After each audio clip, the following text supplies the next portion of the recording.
심장마비가 닥쳤는데 완전히 혼자라면 어떻게 해야 할지 생각해 본 적 있으십니까?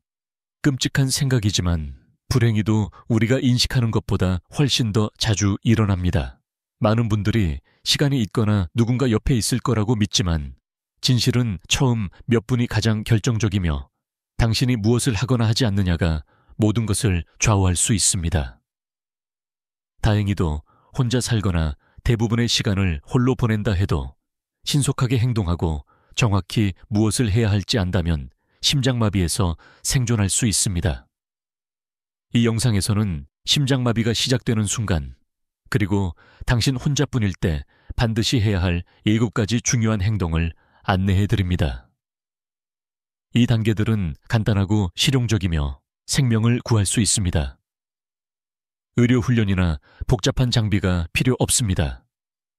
단지 준비하고 침착함을 유지하면 됩니다. 끝까지 시청해 주십시오.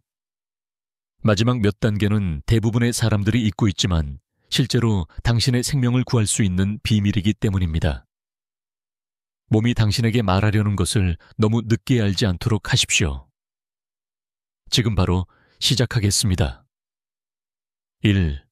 가장 초기 경고 징후 인식하기. 혼자 심장마비에서 생존하는 가장 첫 번째이자 가장 중요한 단계는 가슴뿐만 아니라 전신에서 어떤 느낌이 드는지 아는 것입니다. 대부분의 사람들은 영화에서처럼 드라마틱하고 짓누르는 듯한 가슴 통증을 예상하지만 실제 심장마비는 훨씬 미묘한 증상으로 시작하는 경우가 많으며 이러한 초기 징후는 무시하기 쉽습니다. 당신이 찾아야 할 것은 가슴 중앙에 깊고 불편한 압력 또는 쥐어짜는 듯한 느낌입니다. 무언가가 당신을 짓누르거나 가슴이 서서히 시멘트로 채워지는 듯한 느낌일 수 있습니다. 또한 왔다가 사라져서 심각하지 않다고 생각하게 만들 수도 있지만 몇 분 이상 지속되거나 계속 재발한다면 절대 주저하지 마십시오. 다른 초기 징후로는 가슴 통증이 없더라도 호흡 곤란이 포함됩니다. 가만히 앉아 있어도 언덕을 막 뛰어 올라온 것처럼 느낄 수 있습니다. 어떤 사람들은 팔, 어깨, 목 또는 턱에 통증을 느낍니다. 또 다른 사람들은 어지럽거나 식은땀을 흘리거나 메스꺼움을 느끼고 현기증을 호소합니다. 특히 노년층이나 여성의 경우 통증이 가슴보다 등이나 복부의 압력처럼 느껴질 수도 있습니다. 실제 사례, 74세인 김 씨는 식탁에 앉아 있다가 흉골 아래에서 속쓰림 같은 이상한 조임을 느꼈습니다. 하지만 곧바로 숨을 완전히 들이마실 수 없다는 것을 깨달았고 손에 땀이 나기 시작했습니다. 그는 모든 심장마비가 고통으로 시작하는 것은 아니라는 글을 읽었던 것을 기억했고 무시하는 대신 행동했습니다. 그 결정이 그의 생명을 구했을지도 모릅니다. 신체는 소리치기 전에 속삭이며 심장마비에 있어서 그 속삭임은 손상이 시작되기 전에 행동할 수 있는 유일한 기회입니다. 고전적인 가슴 부여잡는 드라마를 기다린다면 이미 너무 늦었을 수 있습니다. 2구, 즉시 응급 서비스에 전화하기. 심장마비가 시작되고 있다고 의심되는 즉시 주저없이 다음으로 반드시 해야 할 일은 119 또는 현지 의료 응급 전화에 전화하는 것입니다. 증상이 사라지는지 보려고 기다리지 마십시오. 스스로 운전해서 병원에 가려고 하지 마십시오. 과민 반응한다고 단정하지 마십시오. 응급 서비스에 전화하는 것은 도움을 받는 가장 빠른 방법일 뿐만 아니라 생존을 위해 당신이 할 수 있는 가장 효과적인 행동입니다.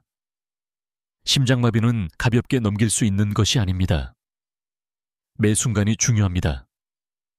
심장 근육이 산소에 굶주릴수록 손상은 커집니다. 하지만 당신이 전화하면 훈련된 전문가들은 이미 당신에게 오는 길에 준비를 하고 있습니다. 그들은 장비, 약물을 가져오며 병원으로 가는 도중에 심장이 멈추더라도 당신을 살릴 수 있는 능력을 갖추고 있습니다. 게다가 증상이 급격히 악화될 경우자주 그르트트 스스로를 도울 수 없게 됩니다. 이것이 바로 운전을 시도하는 것이 사람들이 저지르는 가장 위험한 선택 중 하나인 이유입니다.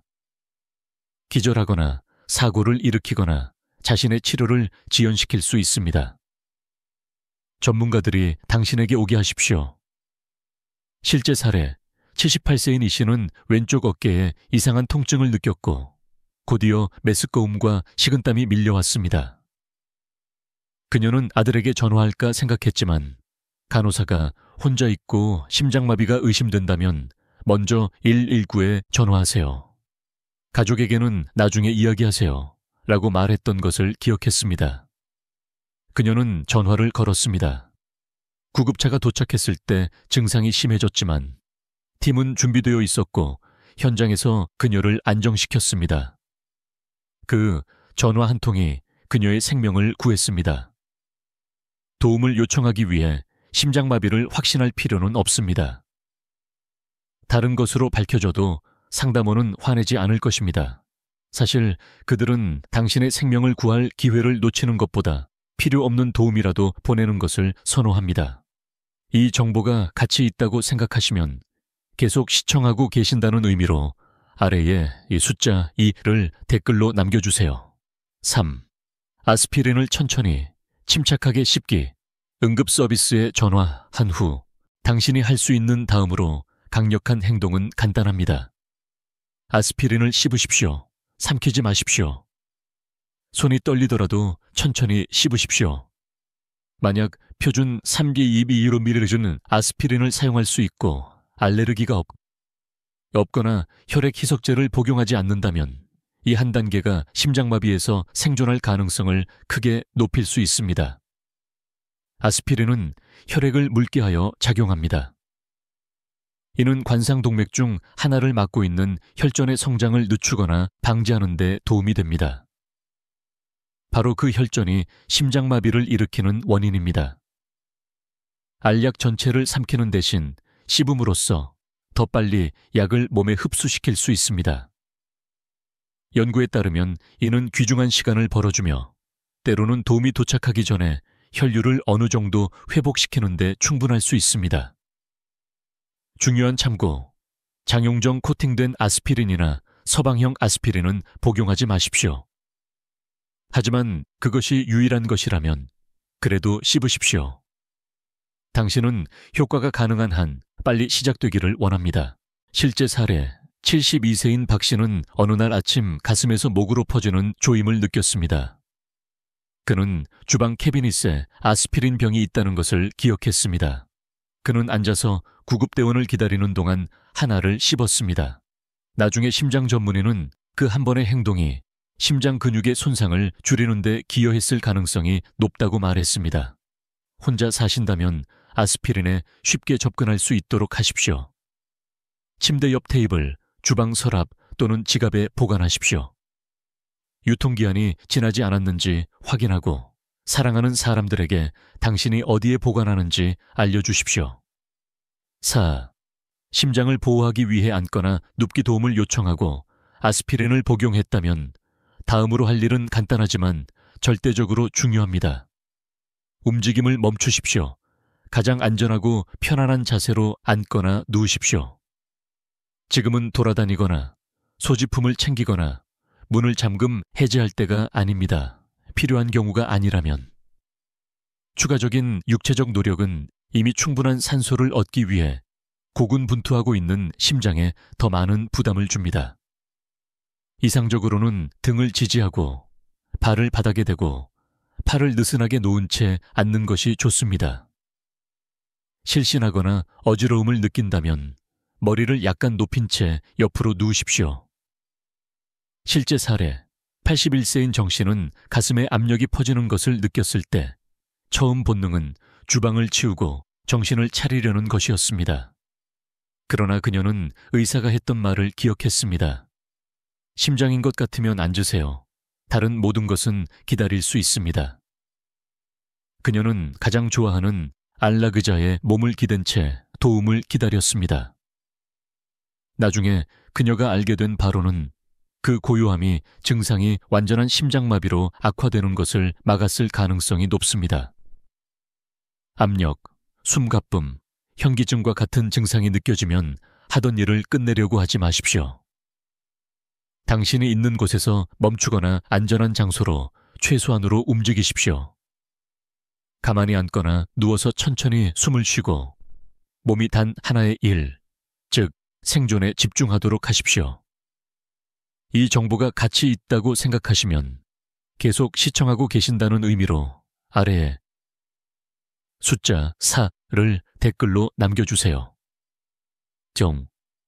응급구조대원을 위해 문잠금 해제하기 도움을 요청하고 안정을 취한 후에도 충분한 힘이 남아있다면 당신이 할 수 있는 가장 도움이 되는 일 중 하나는 현관문을 잠금 해제하는 것입니다. 사소한 단계처럼 보일 수 있지만 응급 상황에서는 몇 초도 중요하며 문이 잠겨 있으면 치료가 지연될 수 있습니다. 물론 구급대원은 필요하다면 문을 부수고 들어오도록 훈련받았지만 강제 진입은 시간을 추가하고 손상을 일으키며 출입구 근처에 있다면 당신을 놀라게 하거나 다치게 할 수도 있습니다. 미리 문을 열어두면 그들이 즉시 들어와 진료를 시작할 수 있습니다. 그 단순한 행동이 몇 분을 절약할 수 있습니다. 실제 사례 76세인 박 씨는 작은 콘도에 살고 있습니다. 증상이 시작되었을 때 그는 119에 전화하고 아스피린을 씹고 2분도 차이 안 되어 문을 열었습니다. 구급대원은 그 단 한 번의 행동이 30초 더 빨리 그에게 도달하도록 도왔고 문을 부수는 수고를 덜었다고 말했습니다. 문까지 걷는 것이 너무 위험하다고 느껴지면 하지 마십시오. 앉아서 호흡에 집중하십시오. 하지만 문에 가깝고 안전하게 도달할 만큼 안정적이라고 느낀다면 잠금 해제하십시오. 이것은 작은 준비 행동이지만 당신을 구하러 오는 사람들에게 메시지를 보냅니다. 당신은 준비되었고 당신의 역할을 다했으며 이제 그들이 나머지를 할 차례입니다. 육지 휴대전화의 스피커폰 또는 의료 아이디 기능 사용하기 심장마비가 오는 동안 혼자 기다릴 때 휴대전화는 단순한 통신도구 이상이 됩니다. 그것은 당신의 생명줄이 됩니다. 그 순간 그것을 사용하는 가장 현명한 방법 중 하나는 스피커폰으로 전환하는 것입니다. 이렇게 하면 손을 사용하지 않고 응급구조대원과 대화할 수 있으므로 전화기를 세게 잡거나 귀에 대고 있을 필요 없이 호흡과 침착함을 유지하는 데 집중할 수 있습니다. 스피커폰을 사용하면 육체적 부담이 줄어들 뿐만 아니라 갑자기 말할 수 없을 만큼 약해지더라도 교환원이 당신의 말을 더 명확하게 들을 수 있습니다. 그 외에도 모든 스마트폰에는 이제 그만큼 중요한 응급의료 아이디 기능이 있습니다. 아이폰에서는 잠금 화면에서도 접근할 수 있으며 애and로이드 폰에도 유사한 기능이 있습니다. 여기에는 연령, 알레르기, 복용 중인 약물, 의학적 상태와 같은 필수 정보가 담겨 있습니다. 구급대원이 도착했을 때 당신이 의식이 없다면 이 데이터는 시간을 절약하고 치료 결정에 도움이 될 수 있습니다. 실제 사례 79세인 최 씨는 구급대가 도착하기 직전에 기절했지만 휴대전화에 의료 아이디가 설정되어 있었기 때문에 구급대원은 그녀가 당뇨병 환자이며 페니실린 알레르기가 있다는 것을 즉시 알았습니다. 그들은 그녀의 상태를 악화시킬 수 있는 것을 주는 것을 피할 수 있었고 전화에 등록된 비상 연락처를 사용하여 그녀의 딸에게 전화할 수 있었습니다. 이 정보를 설정하는 데는 5분도 차에 걸리지 않으며 영구적으로 지속됩니다. 당신의 이름, 생년월일, 주요 질환, 복용하는 약물, 알레르기, 그리고 한두 명의 비상 연락처를 포함하십시오. 7. 호흡을 늦춰 심장 안정시키기, 심장마비가 진행되는 동안에는 공황 상태가 당신을 압도하는 것처럼 느끼기 쉽습니다. 가슴은 조여오고 생각은 질주하며 매 순간이 마지막 순간처럼 느껴집니다. 하지만 당신에게는 여전히 마지막 도구 하나가 있습니다. 당신의 호흡입니다. 그리고 그것을 잘 사용하면 심장이 안정적으로 유지될 수 있도록 신경계를 충분히 진정시킬 수 있습니다. 조절된 호흡은 심장마비를 치료하는 것이 아닙니다. 도움이 오는 동안 당신의 몸이 완전한 쇼크 상태로 빠지는 것을 막는 것입니다. 당신이 더 불안해질수록 심장은 더 빨리 뛸 수 있습니다.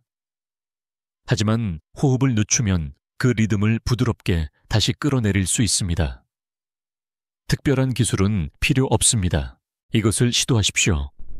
코로 약 4초 동안 천천히 숨을 들이마시고 잠시 멈춘 다음 입으로 6초 동안 부드럽게 숨을 내쉬십시오. 반복하십시오. 그 작은 리듬에 집중하십시오. 그것은 당신의 몸에 고정할 무언가를 제공하고 스트레스로 인해 유발되는 위험한 부정맥으로 심장이 빠지는 것을 방지하는 데 도움이 될 수 있습니다. 실제 사례, 83세인 강 씨는 통증이 닥쳤을 때 두려움에 빠져 익사하는 것 같았습니다. 하지만 그는 의사에게 배웠던 간단한 호흡 운동을 기억했습니다. 그는 각 호흡에 집중하고 자신을 가만히 있게 했으며 공황 상태를 놓아주었습니다. 구급대원이 도착했을 때 그의 심장은 여전히 불안정했지만 완전한 심장마비 상태는 아니었습니다. 호흡은 동맥을 고치지는 못하지만 시간을 벌어주고 산소가 흐르도록 도우며 심장이 버티도록 도울 수 있습니다. 결국 심장마비에서 혼자 살아남는 것은 단순히 운에 관한 것이 아니라 준비, 인식, 그리고 침착한 행동에 관한 것입니다. 이 7단계는 개별적으로는 간단해 보일 수 있지만 함께 당신의 생명을 구할 수 있는 강력한 사슬을 형성합니다. 경고 징후를 인식하고 즉시 도움을 요청하고 가능하다면 아스피린을 복용하고 앉거나 누워서 힘을 보존하고 도움이 당신에게 더 쉽게 도달하도록 하고 휴대전화 도구를 현명하게 사용하고 호흡을 늦춰 심장을 안정시키십시오. 이러한 각 조치는 당신에게 조금 더 많은 시간을 벌어줍니다. 각 조치는 당신에게 조금 더 많은 통제력을 줍니다. 그리고 각 조치는 중요한 것을 말해줍니다. 혼자 있을 때도 당신은 무력하지 않다는 것입니다. 당신에게는 도구가 있고 지식이 있으며 이제 계획이 있습니다. 오늘 당신에게 가장 두드러진 것은 무엇이었습니까? 이전에 고려하지 않았던 단계가 있었습니까?